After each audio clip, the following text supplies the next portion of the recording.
everybody. My name's Stuart McAllister, and it's great to be back for another TIRAtalks for the International Relocation Associates. Today, I have the pleasure of being joined by Micah Bellieu from Fluency Corp. Thanks for joining me, Micah. Absolutely. It's so good to be here. And this is a rather unique situation in that it's the first time I've ever had the chance of interviewing a new member of Tira. Oh, nice. And in addition to that, your company is not a destination services provider. So this is like double new. It's very exciting. So look, I know you, but not everybody who's going to watch this video does. So tell me a little about yourself and your organization. Yeah, absolutely.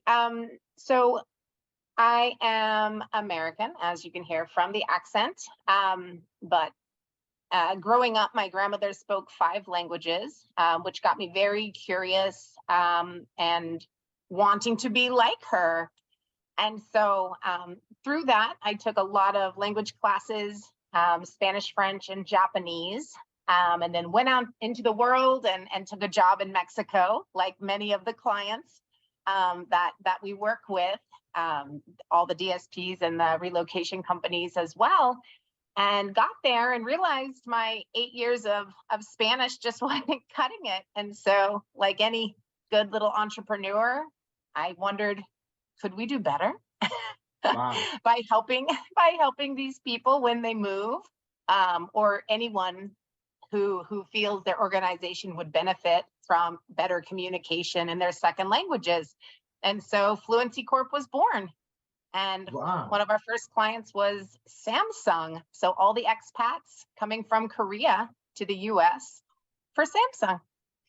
Wow. And so presumably, and this is, thank you for sharing that. So presumably then, these were assignees who were being sent over. They already spoke English, presumably at some level, but yes.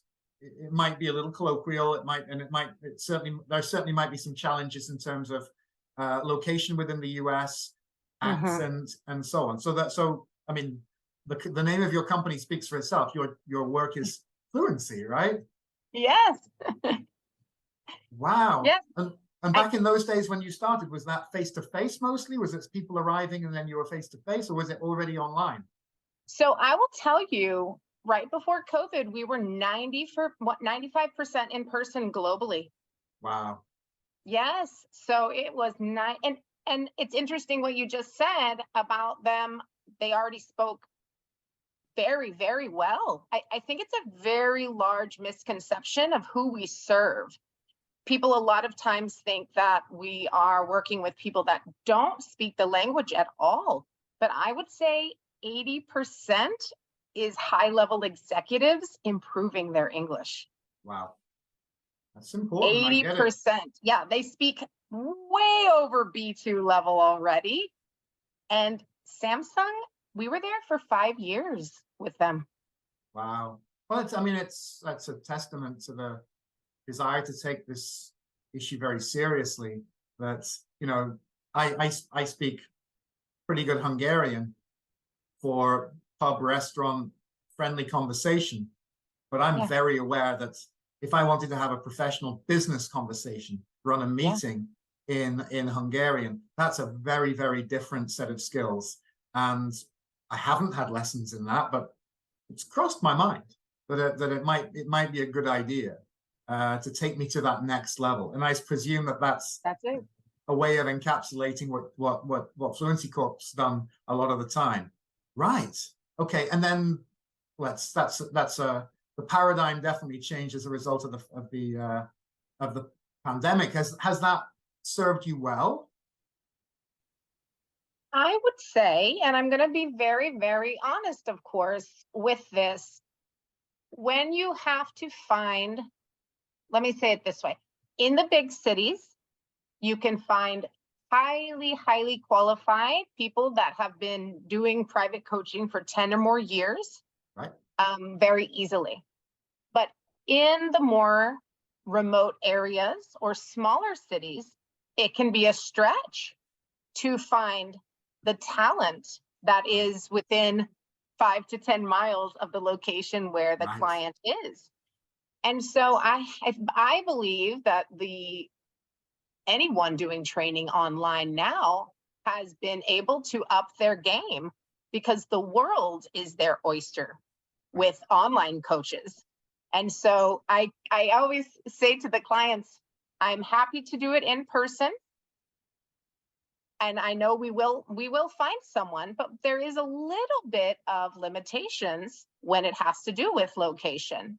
Right. I always say, do you want the best coach in a 20-mile radius, or do you want the best coach in the world?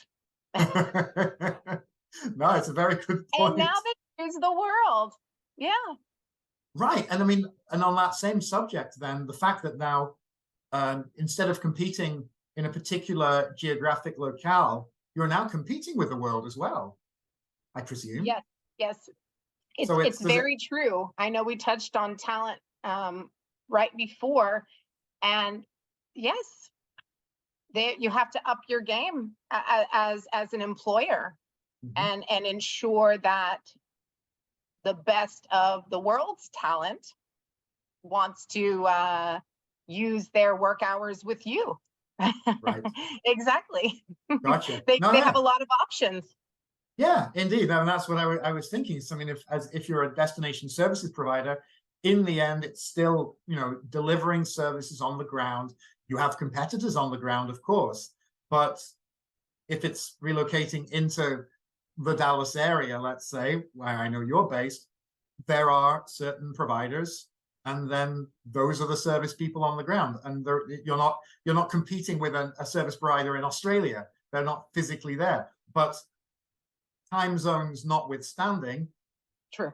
if Hmm. you've got somebody you've got somebody relocating from Korea into the United States, where there's already a time zone difference, you are competing with, let's say, an Australian service provider, language service provider. Yeah, I hadn't thought about that, but absolutely. I will say, we had a company move 8 of their families from Mexico to southern Brazil, and I am very aware of what I would want in my relocation.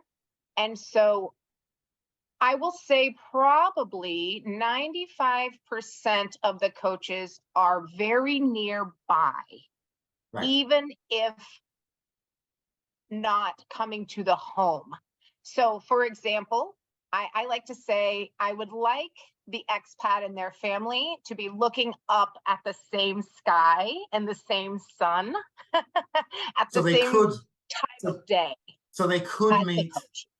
if it were necessary. Yes, yes. And the reason for that is because, along with the language coaching, we talked about this at Tira Day a little bit, how much more support is needed.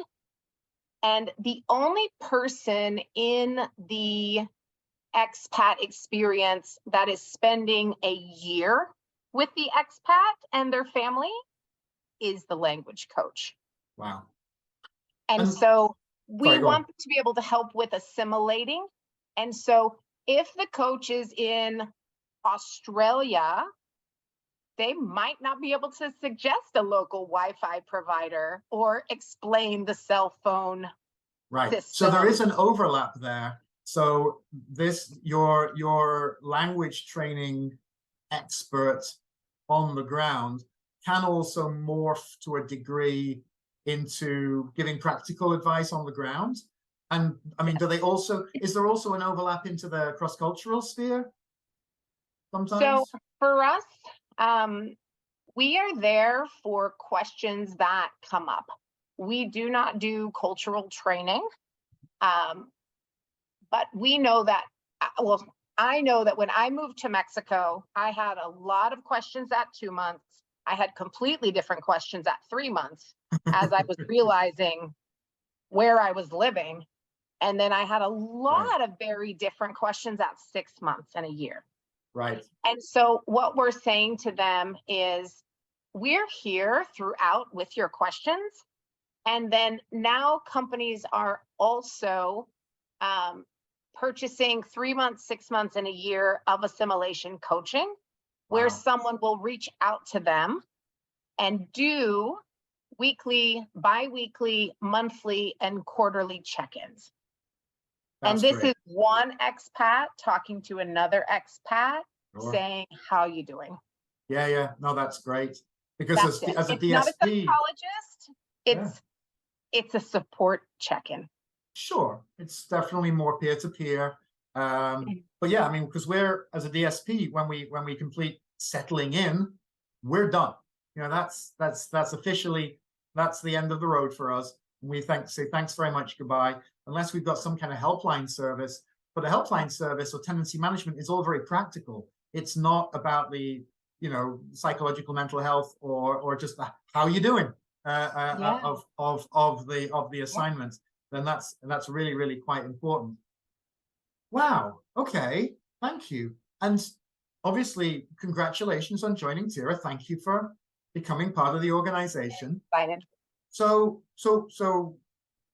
with your, now we've charged you the money and presumably you've paid. Why? Yes. Why did you join? Just kidding. Why did you join? What was the motivation? What are you hoping to get out of membership of Tira? One of the meetings I had was with Jeremy from Home Conseil, and he had mentioned it. And so I looked into it, and I almost missed it for Euro this year, to get everything in on time. But that was my goal, to meet with a small group of people and really get to know them more deeply. And I think this is the place to do it. I will always attend Euro, absolutely. But what I found was, you know, those coffees in between meetings and the dinners later on, Absolutely. that's where we truly got to know each other. And so I knew that Tira had the all-day event, and I'm excited for more events to, sit across the table with people and learn about their lives and learn how they started their companies, where they come from. And I mean, it's already been absolutely fascinating just from having the one dinner and sitting across from Christine from Spain and learning about her family and how they got started and what they do. Right. That's why I joined. Like, I want to know about everybody. Yeah, and that's the opportunity you get. And as you mentioned, that you managed to find your way into a meeting, or to a dinner rather, at the first Euro conference you attended. Now, clearly you have the outgoing personality. That's not going to be a challenge for you. You're not going to be scared. But still, to find the people that give you the inspiration, that allow you to learn, is really critical. And Tira membership clearly made sense. It did. And I mean, again, and also it's not a entirely Europe focused organization. Yeah. So with Brenda, our events lead, NYC navigator. Exactly. I mean, when we come to Boston in October, there's going to be a Tira event, which you'll hear about soon. There's going to be some seafood involved. It's going to be amazing. And it will be another opportunity to get together. And that's important for us, that at the very least, we have events on 2 continents. Don't know if we'll ever get to the point of a Tira event in Southeast Asia, for example, but why not, if we can make it happen? Or South America. Yeah. Exactly. That would be wonderful. But there's real growth going on right now. And on that subject, I'm going to bring you to the sort of the concluding part of this chat. How are you feeling about your business, about the industry? Where are you at this point? So I believe that, and I'd love to hear from others. I'm a part of an entrepreneurs organization that meets quarterly and really just digs into their businesses and makes plans for the next quarter and learning events. And we But just talked not just necessarily within our industry, right? No, none of them. No, it's entrepreneurs of every kind of business, and we're in a certain revenue structure, and we're there to learn and grow. Brilliant. That's excellent. Yes. I've been a part of, it's called EO, Entrepreneurs Organization. It's global. So anyone can look it up. They're in every major city and country, but Right. it's to grow, it's to learn together and to see each other's businesses from different viewpoints, which if you're in your business, sometimes you cannot see Yeah. from a different perspective. And so we were just talking about this actually.